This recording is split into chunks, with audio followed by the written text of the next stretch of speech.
Fry করছিলেন মাত্র তাই পরে একটা ফিশ ফ্রাই বলছিলেন যে একটা অর্ডার দেব না এবার যা নেক্সট আইটেম আছে সেটাই চালিয়ে পাবো নেক্সট আইটেম ওই আমি তাহলে খেতে পারবো খাবারগুলো খুব ভালো ছিল এবং সব কিছু একদম পুরো সব ঠিকঠাক, নুন মিষ্টি থেকে শুরু করে সব কিছু ঠিকঠাক ছিল এবং আমার এটা খুব ভালো লেগেছে। আমি এই সাদে আলাদা রেস্টুরেন্টে রেকমেন্ড করছি, আপনারা সবাই খেতে আসবেন। Thank you.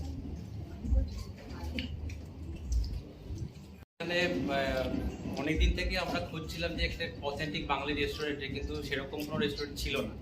তো আমার ব্রাদার ইন ল বললো যে এখানে একটা ভালো রেস্টুরেন্ট হয়েছে, তো আমরা এখানে চলে এলাম। তো তারপরে আমরা অর্ডার দিয়েছিলাম ফিশ ফ্রাই, ফিশের অনেক আইটেম, তারপরে শুক্তো, বাঙালি যত রকম খাবার পাওয়া যায় আমরা সবই ট্রাই করেছি। সব খাবার খুব ভালো আর সব টেস্ট খুব ভালো, একদম অথেন্টিক বাঙালির মতো। তো আই উইল অলসো রেকমেন্ড সাথে আলাদা। Thank you.